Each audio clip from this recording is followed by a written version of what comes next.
The bell over the door rang at 3:47 inches the morning, and Grace Callahan knew before she looked up that something was wrong, because nobody good comes into a Boston diner at 3:47 inches the morning in the middle of a February blizzard. He came in with the snow. That was the first thing, the way the storm followed him through the door like it belonged to him, white and howling, before the door swung shut and cut it off. He was tall, in a black wool coat that had cost more than she made in 3 months, and he moved like a man who had never once in his life hurried for anything. Except tonight he was hurrying. Tonight there was something in the way he held his left arm against his ribs, something in the careful, deliberate slowness of a man deciding exactly how many steps he had left in him. He made it to the corner booth. He sat down, and then his hand slid off the edge of the table and left a long knotted smear across the vinyl. And Grace understood that the darkness soaking through his coat wasn't shadow. "Sir." She was already moving. "Sir, you're—" "Lock the door." His voice was quiet, almost gentle, an accent underneath it, low and Slavic and worn smooth. "Turn off the front light. Do it now, and do not call anyone." She should have run. Later she would lie awake and ask herself why she didn't run. Why a woman who had spent 4 years learning to run at the first wrong sound instead walked to the door, turned the deadbolt, and killed the light. Maybe it was the blood. Maybe it was the fact that his eyes, when they found hers in the sudden dark, were the calmest eyes she had ever seen a man bleeding out in a diner booth, looking at her like she was the one who needed steadying. "There's a bullet in me," he said. "It went through. That's better. But I'm losing more than I can afford, and the hospital is not an option I will survive." A breath. "You have a first aid kit and a sewing kit in the drawer by the register, blue tin, because you fixed the hem of that apron with it 3 days ago." Grace went very still. "How do you know that?" "Please." Not a threat. Almost the opposite. The tin. She got the tin. She got the whiskey from the manager's cabinet and the sewing needle and the dental floss and the roll of gauze from under the counter. And she knelt on the filthy diner floor beside a man whose name she didn't know, and she peeled back a coat that probably cost $8,000 to find a body that looked like it had been surviving violence for a very long time. Old scars, new ones, and a hole in his side, high and clean, weeping steadily. Her hands didn't shake. That surprised her later, too. She'd stitched her own son's split chin in an ER waiting room once because the wait was 4 hours and he was screaming, and something in her had gone flat and capable then, the way it went flat and capable now. "This is going to hurt," she said. "Yes," he agreed, and didn't make another sound the entire time. She worked the needle through his skin in the blue glow of the exit sign while snow ticked against the windows and the whole sleeping city pretended not to exist. He watched her the whole time. Not her hands, her face. "You're not afraid of me," he said, when she tied off the last stitch. "I'm terrified of you." She pressed the gauze down, taped it, sat back on her heels. "I'm just better at pretending than most people." Something moved across his face, then the ghost of something that might have been a smile on a man who had forgotten how, or might have been surprise. "Yes," he said softly. "You are." He was gone before dawn. He left 3 things on the table: the empty whiskey glass, a stack of $100 bills thick enough to make her stomach drop, and a single quiet instruction delivered from the doorway with the storm at his back. "You did not see me tonight. You never saw me. Do you understand what I'm telling you, Grace?" She hadn't told him her name. "I understand," she whispered. He looked at her one moment longer than he needed to. Then the snow took him, and the bell rang, and she was alone in a locked diner with a fortune in cash and a red smear on the vinyl and the dawning, ice-water certainty that her life had just changed, in a way she could not yet see the shape of. She was right. She just didn't know how right, or that his name was Nikolai Volkov, and that men said it the way people say the name of a thing they are afraid to summon. She learned it 3 weeks later, and she learned it the hard way. For 3 weeks nothing happened, which was almost worse. Grace worked her doubles. She picked up Danny from the church preschool with the good scholarship rate, her 4-year-old barreling into her legs every afternoon like she'd been gone a year instead of a shift. She counted the stranger's money into an envelope she couldn't quite bring herself to spend and couldn't quite bring herself to return. And she watched the street, because Marcus was still out there. Marcus Kane, who for 18 months had been the charming, attentive man who appeared in her life exactly when she was most exhausted and alone, and who had turned, the moment she tried to leave, into something with a smile like a closing door. Marcus, who had never once called Danny by his name, but who wanted him now needed him, he said, with a strange bright hunger that had finally been the thing that made her pack 2 duffel bags and vanish across the city in the dead of night. Marcus, who had found her once already, standing across the street from this very diner in the rain, saying, "You can't hide him from me forever, Gracie." She was watching for Marcus. That was her mistake. She was watching the wrong danger. The night it happened, the storm had come back, and she was locking up alone at midnight when 3 men peeled out of a parked car across the street and crossed the snow toward her with the unhurried certainty of men who have done this before. She knew, instantly, in her spine. She got her key out like a blade. It wouldn't have mattered. Grace Callahan, one of them, said, "Pleasant as anything. You've been a very hard woman to find. There's a man wants a word about your boy." And then a 4th set of headlights turned onto the street, and a black car she recognized slid to the curb, and the temperature of the entire night dropped 10 degrees. He got out slowly. Nikolai Volkov, healed now, immaculate in black, moving with that same unhurried grace, as if the blizzard were something arranged for his benefit. The 3 men turned, and Grace watched 3 grown men who a moment ago had been the most frightening thing in the world go pale and still. Mr. Volkov. The pleasant one wasn't pleasant anymore. This isn't your business. This is a Kane matter. The woman's got no protection. She's my wife, Nikolai said. The snow kept falling. Nobody moved. Grace's heart stopped in her chest. "What?" the man said. Nikolai crossed the distance between them and stopped at Grace's side, close enough that she could feel the cold coming off his coat, and he looked at the 3 men the way a man looks at something he's already decided is dead. "Grace Callahan is my wife," he said. Unhurried, absolute. "Her son is under my protection. You put your hands on either of them, you put a thought toward either of them, and I will bury not just you but the man who sent you and the man who sent him. Tell Kane. Tell whoever Kane answers to. A beat. Tell them I said, welcome to a war." They left. 3 armed men who had come to take her got back in their car and left. And it was the single most frightening thing Grace had ever witnessed, because they weren't afraid of guns. They were afraid of him. Then it was just the 2 of them, and the storm, and a lie the size of the sky hanging in the air between them. "You?" Grace said, when she could speak. Her voice was shaking now that it was safe, now that the danger had a face she halfway trusted. "You said, get your son." Nikolai wasn't looking at her. He was looking at the empty street, at the falling snow, at the dark. "Get whatever you can't leave behind. We don't have long, and there is a great deal I need to tell you, and almost none of it is good." He finally turned to her, and for one unguarded second, the calm cracked, and underneath it was something that looked impossibly like fear not for himself. "I'm sorry," he said quietly. "I tried to keep this away from you. I've been trying for weeks, but it found you anyway. And now the only thing standing between your boy and the men who want him is a lie I just told 3 killers. His jaw tightened. "So we are going to have to make it true." He took them to a penthouse, 40 floors above the harbor, all black glass and cold light, and a view of the frozen city that looked like something a lonely god would own. There were men at the door. There were men in the lobby. There were, Grace understood, men everywhere, all the time. In a life like this, and every single one of them looked at Nikolai the way the killers in the snow had looked at him. Danny slept against her shoulder the whole way up, warm and boneless and trusting, 4 years old and blissfully unaware that his mother's hands were still shaking. "Explain," Grace said. The second the boy was tucked into a guest room bigger than her whole apartment. "All of it. Now, because I just watched you tell 3 men you're my husband, and I have never seen you before 3 weeks ago.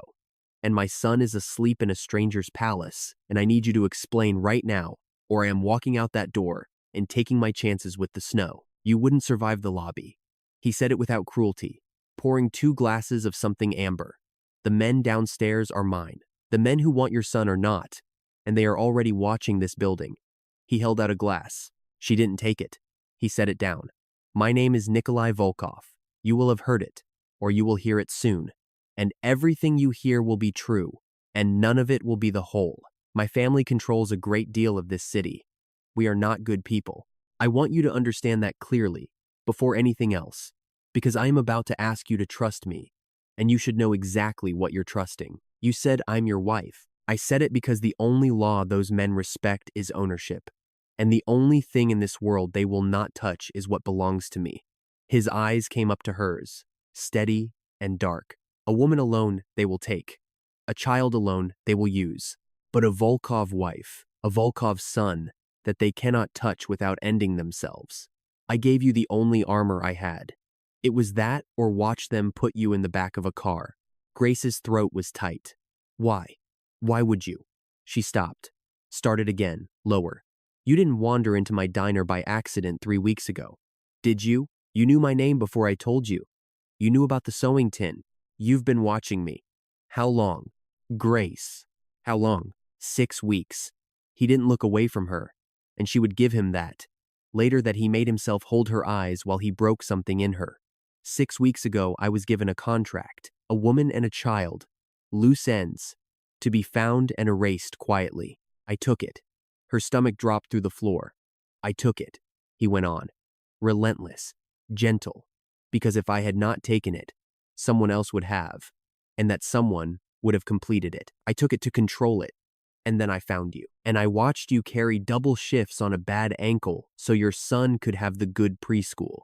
I watched you count another woman's tip jar and put back the extra by accident. I watched you, and I could not do it.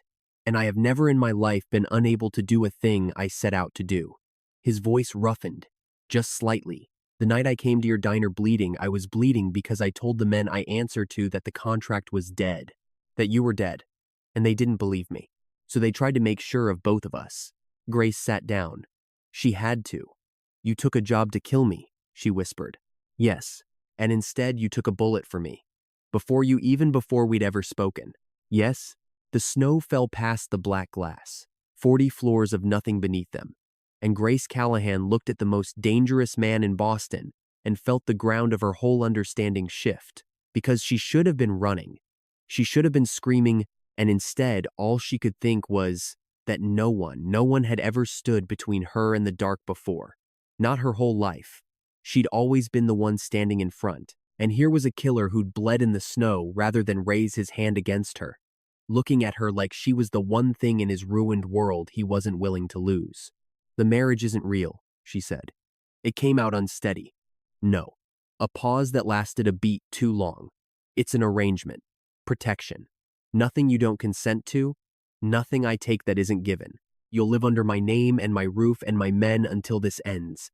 And in return, your son stays breathing. That's all it is, Grace. Okay, she whispered. But she watched him turn away to the window, watched the line of his shoulders, and she thought, he said that last part like he was trying to convince himself. Here's the thing no one tells you about danger. You get used to it, and what's left underneath is ordinary, and the ordinary is what undoes you. Nikolai Volkov, feared across 3 states, a man who could empty a room by walking into it, learned to make oatmeal the way Danny liked it with too much cinnamon, stirred exactly 40 times, because a 4-year-old had informed him with total seriousness that 39 was not enough and 41 was too much.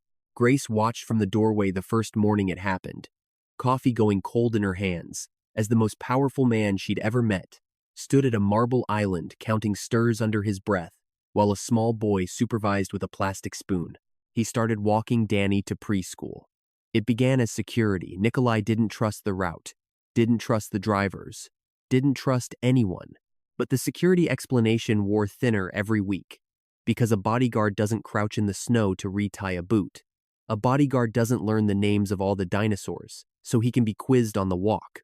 A bodyguard doesn't come back with snow melting in his black hair, and an expression on his face like a man who had discovered a room in his own house he never knew existed. He asked me to fix his glove, Nikolai said one evening, almost to himself, standing at the window. The thumb had a hole. He held it up to me like it was a thing I could obviously fix.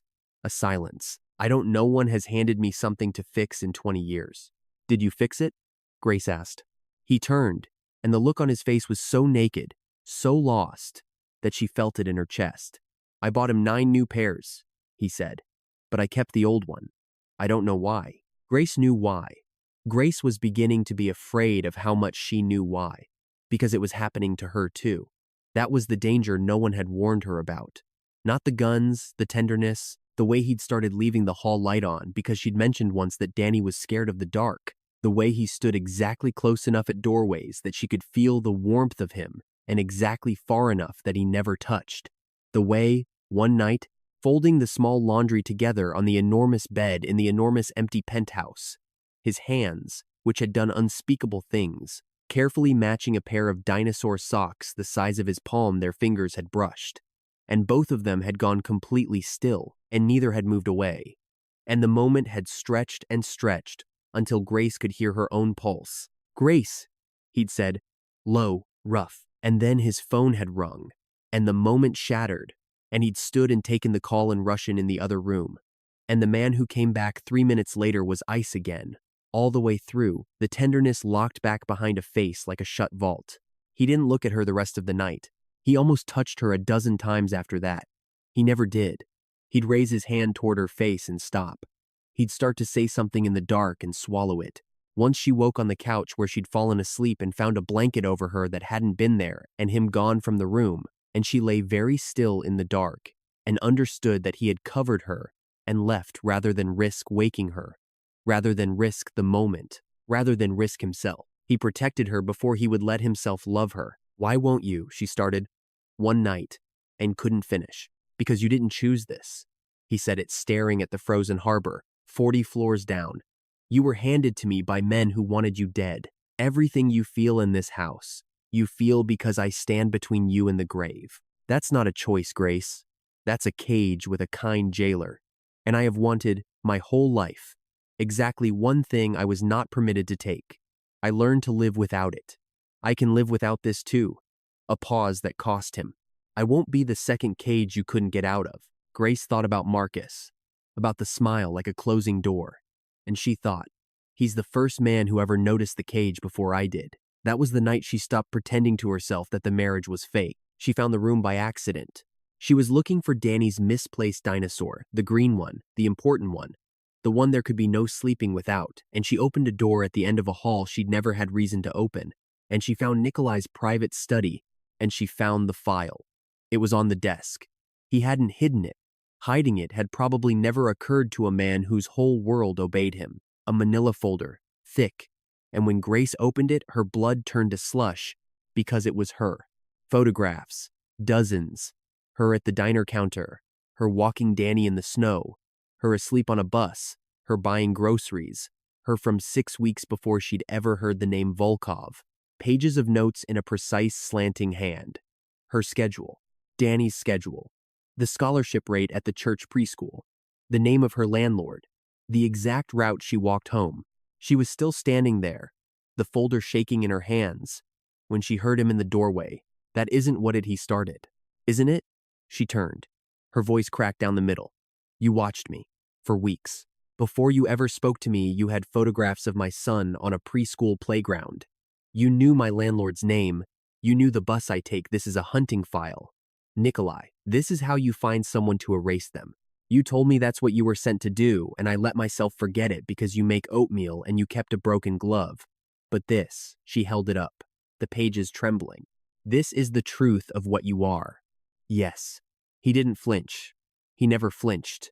That was the terrible thing. Every word of that is true. How am I supposed to trust? You're not. He crossed the room, slow, and he didn't touch her. Of course he didn't, but he stopped close and made her look at him. "You're not supposed to trust it, Grace. I'm telling you not to. A man who can watch you for 6 weeks and know your bus route is not a safe man. And I have never once told you that I was safe. But look at the dates." He reached out and turned a page with one finger, not touching her. The notes stop. "Here, 3 days before the diner. Do you see? After that, there are no more observations. No more schedule. After that, there's only he." Stop. Grace looked. After that date, the precise hunting notes stopped, and in their place, in the same slanting hand, there were other things. She puts the extra tip back. She reads to the boy in the break room on her 15. She stitched a stranger and did not shake. She is the bravest person I have ever watched. and I have watched only killers. And then, at the very bottom of the last page, dated the night he'd come in bleeding. 4 words, and nothing else. I cannot do it. The folder blurred. Grace realized she was crying. I was a weapon someone pointed at you, Nikolai said, very quietly. And you turned me into something I don't have a name for. That file isn't how I hunted you, Grace. Look at it again. It's the night I stopped. He was close enough now that she could feel him breathe. His hand came up. She watched it come toward her face. And this time, this once, he didn't stop it. His fingers brushed the tears off her cheek with a gentleness that made her ache. I don't know how to be a safe man. I was never taught the shape of it, but I would burn this entire city to the waterline before I let anything touch you or that boy. That's not safe, but it's true. And Grace, who had spent her whole life standing in front of the dark alone, leaned forward 1 inch, just one, and let her forehead rest against his chest, over the scar she'd stitched with her own hands, and felt his heart slam once, hard, like a man who had just been given something he'd spent his whole life certain he'd never deserve. He wrapped his arms around her like she might vanish. Neither of them heard the phone buzz on the desk. Neither of them saw the message that lit the screen. Kane, we know where the boy sleeps. Tell Volkov the offer stands. The child, or the city, burns for him. The truth came apart the way truths do not all at once, but in one wrong word that unravels everything. It was Danny who said it, showing Nikolai a drawing at the kitchen island, a child's scrawl of stick figures. That's me, Danny announced. That's Mama. And that's my daddy. Mama says he's a star now. Nikolai went very still. He had a picture, Danny went on, cheerfully oblivious. Mama keeps it. He looks like you. Mama says I look like him when I'm mad. See? He's tall like you. Grace, at the stove, felt the temperature of the room change. When she turned, Nikolai was staring at her son with an expression she had never seen on him, not the cold, not the tenderness, but something raw and cracked open and afraid. Grace, he said, and his voice was not steady. The boy's father. What was his name? Alex. She set down the spoon. Alex Miller. We were only together a few months. He was gentle and secretive, and he traveled for work, and then one day he never came back. I found out I was pregnant 2 weeks after he disappeared. I looked for him for a year. There was no Alex Miller anywhere. It was like he was never real. She wiped her eyes, angry at herself. Why are you? The picture. The one you kept. May I see it? She got it from her wallet. A creased photo, 4 years old, of a smiling, dark-haired man with kind eyes on a beach she'd never been able to place. She put it in his hand. Nikolai looked at it for a long, long time. And then the strongest man Grace had ever known made a sound she had never heard a person make, a single broken exhale, like something tearing loose inside him, and he set the photo down very carefully, as though it might shatter, and he gripped the edge of the counter and bowed his head. His name was Alexei, he said, to the marble. Nikolai Volkov. He was my brother. Grace's whole world tilted. He was 26. He was the only good thing my family ever made. And he hated the life. He hated it. And 4 years ago, he told me he'd met someone. A girl. A real one. Someone outside all of it. Someone he was going to disappear with. He said, Nikolai, I've found the way out. His knuckles were white. And 3 weeks later, they found his car in the harbor. I was told it was a rival family. I avenged him. I burned 3 organizations to ash for him. I put men in the ground for a year, all in his name. He raised his head, and his eyes were wet. And Grace had never seen anything so terrible as a killer's grief. And the whole time, the way out he found the girl he was going to run to was carrying his son. The kitchen was utterly silent. Danny had wandered off to his dinosaurs. Grace stood frozen, the truth crashing over her in waves. Alex was Alexei. Alex was dead because of the world she was now standing inside. And Danny is she couldn't finish. He's my blood. Nikolai crossed to her, took her face in both his hands, desperate now. All the careful restraint burned away. Grace, listen to me. The contract I was given 6 weeks ago, a woman and a child, loose ends, I never asked why. But it was never about you. It was about him. Someone found out Alexei left an heir. Someone has spent 4 years making sure the last true Volkov blood in this city dies before anyone knows he exists. The men hunting your son aren't hunting a stranger's kid, Grace. They're hunting my nephew. They're finishing what they started when they put my brother in the harbor. Who? Grace whispered. Who would? Nikolai went cold, all the way through. The vault door shut behind his eyes, and what was left was pure killing intent. There's only one man who profits from every Volkov, but him being dead, he said. One man who was passed over for my brother, who was passed over for me. One man who's been running this city's shadows for 4 years while grieving Alexei at the funeral with tears in his eyes. My uncle, Viktor. Viktor Volkov did not send men this time. Viktor came himself, and he came smiling to a dinner he arranged under the flag of family, at a candlelit restaurant he owned, with his own men lining the walls and Nikolai's men lining the opposite walls, 2 armies in dark suits pretending to be waiters, while 2 men who shared blood sat across white linen and lied to each other's faces. Grace sat at Nikolai's side because he would not leave her behind a wall he didn't control, and Danny was 40 floors up, with the only 3 men on earth Nikolai trusted with his life. Nephew. Viktor was 60, silver, elegant, with warm eyes and a monster living behind them. You've taken a wife, and you didn't invite your only living family to the wedding. He turned the warmth on Grace, and it was worse than any gun. She's lovely, and her boy, I hear, he's a delight. Alexei's eyes, they tell me. He let that sit, watching Nikolai's face for the flinch. Such a tragedy, your brother. I think of him every day. Do you? Nikolai said. Every day. Viktor sipped his wine. You know, Nikolai, the trouble with the life we lead is that loose ends have a way of tightening around the throat. A woman who knows too much, a child with the wrong blood. These things, left alone, they grow. He set the glass down with a click.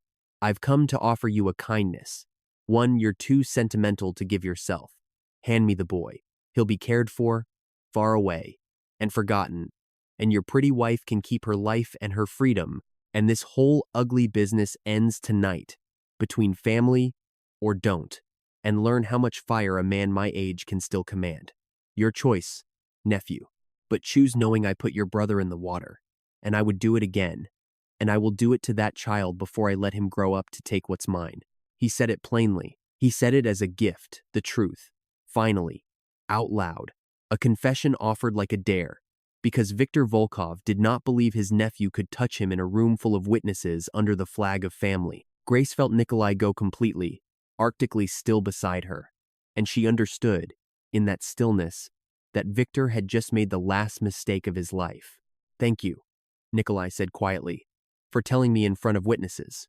He set his own wine glass down, and then, calm as a man commenting on the weather, he said a single word in Russian, and every man along Viktor's wall discovered that the guns at their backs belonged to Nikolai, because that was the thing Viktor, for all his shadows, had never understood. He'd spent 4 years buying loyalty. Nikolai had spent his whole life earning it. Half the men Viktor thought were his had been Nikolai's since the day they'd learned who really put Alexei in the harbor, and they'd been waiting, all of them, for their boss to give the word. The candlelit room erupted.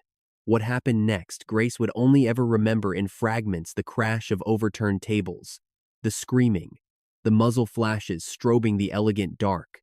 Nikolai's arm slammed across her chest and drove her down beneath the table in the same motion he drew and fired.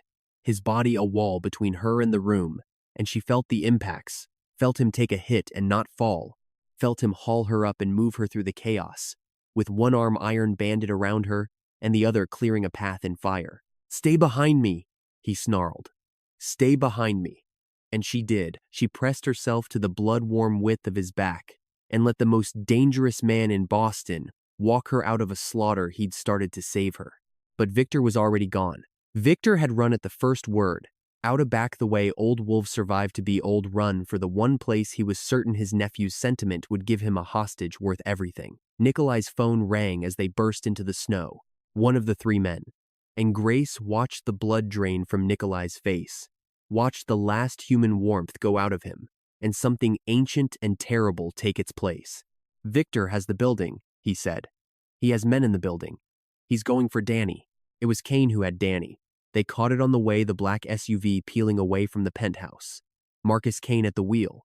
And in the back, wrapped in a blanket and reaching for the window, a small boy with Alexei's eyes.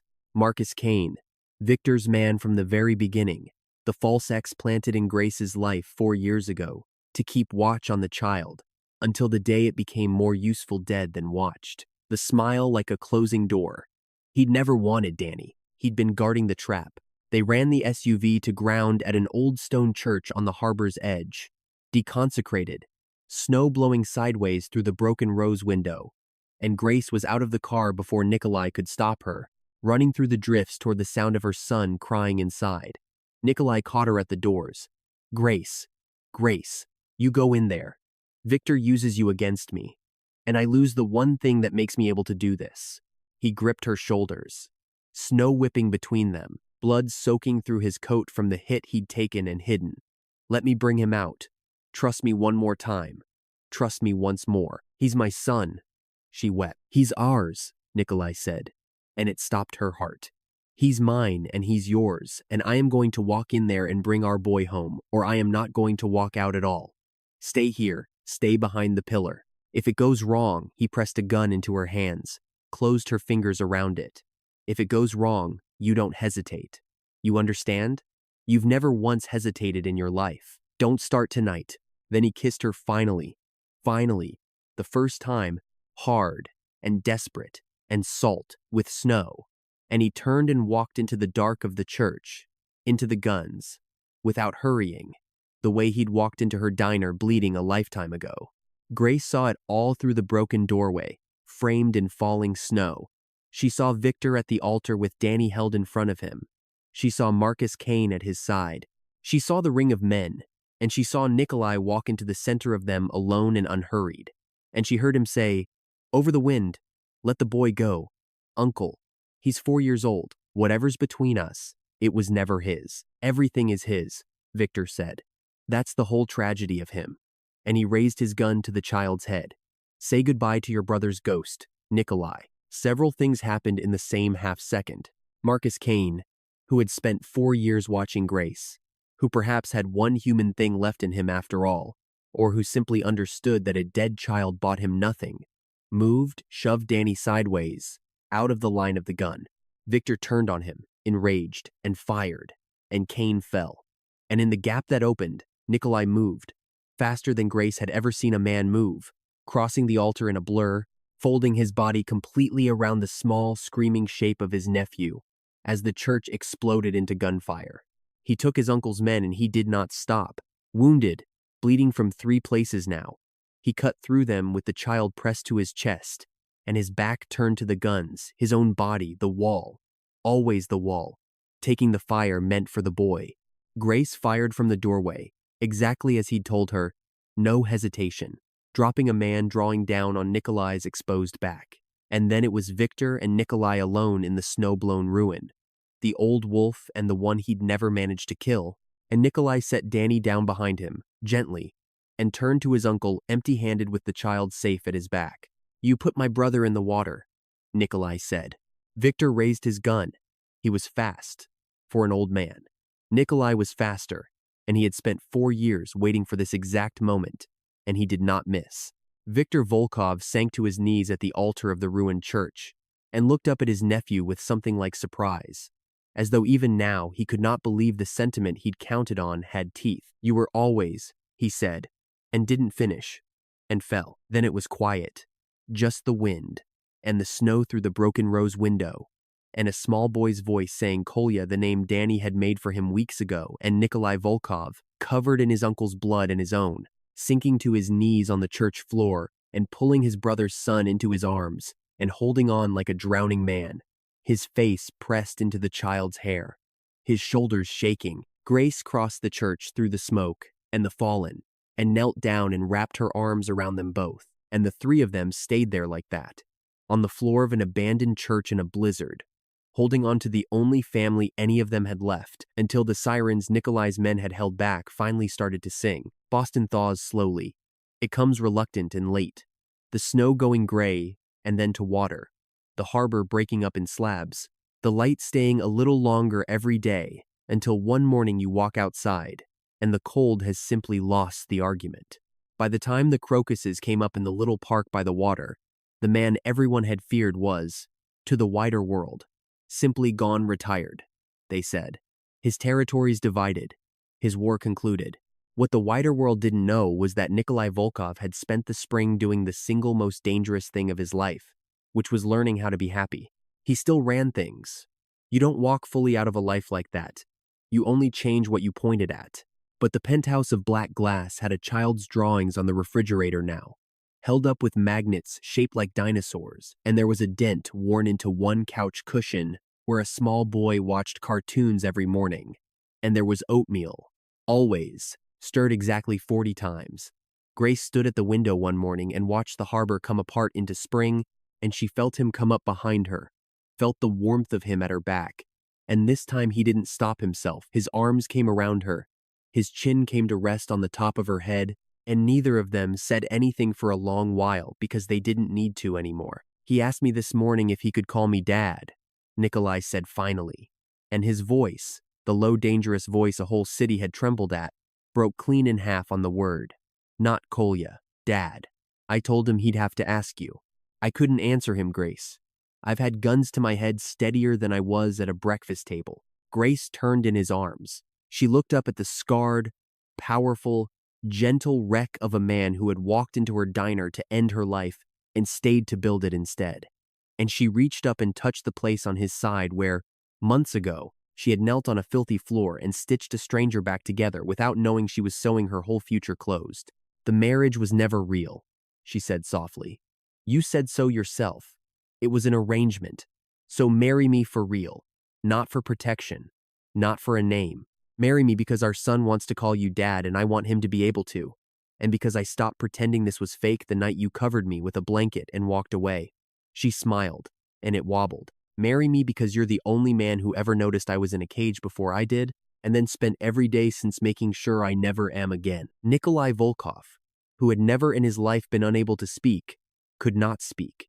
So he did the thing he'd been stopping himself from doing since a snowbound night in a diner at 3:47 inches the morning. He took her face in both his ruined hands, and he kissed her like a man who had finally, after a lifetime of standing guard over an empty house, been let inside, and from the other room a 4-year-old voice yelled, "Ew," delighted, and both of them started to laugh against each other's mouths, and outside the ice broke apart in the sun, and the whole gray city let go of winter at last. They were married in June, in a small stone church, a different one, a real one where no blood had ever fallen, with 3 loyal men in dark suits and a ring bearer who lost the ring twice, and a bride who cried, and a groom, the most feared man 3 states had ever produced, who wept openly at the altar and did not care who saw. And when the priest asked if he'd take her, Nikolai Volkov looked at the woman who had turned a weapon into a husband, and he thought of a diner in the snow, and a broken glove he'd kept for reasons he finally understood, and a boy with his brother's eyes asleep and safe 40 floors above a city that would never touch him. I do, he said. I have. From the first night, I always will. Somewhere across the city, in a rain-slicked penthouse of her own, a woman none of them had ever met set down a photograph of a man she'd loved and lost to this same dark world and picked up a phone and made a call that would begin everything all over again. But that is a different story.